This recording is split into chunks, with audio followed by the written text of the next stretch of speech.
अस्सलाम वालेकुम। असल में एक्चुअली मेरी वालिदा जो हैं उनकी एक आँख में काफ़ी प्रॉब्लम हो गई थी। तो लास्ट टाइम हॉस्पिटल से हमने इनका इलाज करवाया है। तो उनकी एक आँख का मसला था, वो ठीक नहीं हुआ। फिर किसी ने हमें रेफ़रेंस किया था कि ये डॉक्टर साहब जो हैं, डॉक्टर अरसलान साहब बहुत अच्छे हैं माशाल्लाह से। तो इनका ट्रीटमेंट बहुत अच्छा है। तो माशाल्लाह से अल्लाह का शुक्र है, अब मेरी वालिदा की आँख जो है बिल्कुल ठीक हो गई है। तो अब माशाल्लाह से काफ़ी बेहतर फ़ील कर रही हैं। तो अल्लाह का शुक्र है अल्हम्दुलिल्लाह। तो काफ़ी मेरे रिलेटिव्स हैं और मेरे अपने अज़ीज़ व अक़ारीब हैं जो इधर काफ़ी अरसा से आ रहे हैं।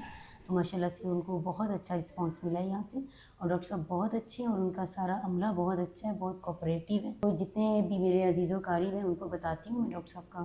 तो मेरे 3-4 रिलेटिव्स हैं जो इधर से काफ़ी माशाल्लाह से ठीक होकर गए हैं। उनकी नज़र माशाल्लाह काफ़ी बेहतर हो गई है, अल्लाह का शुक्र है।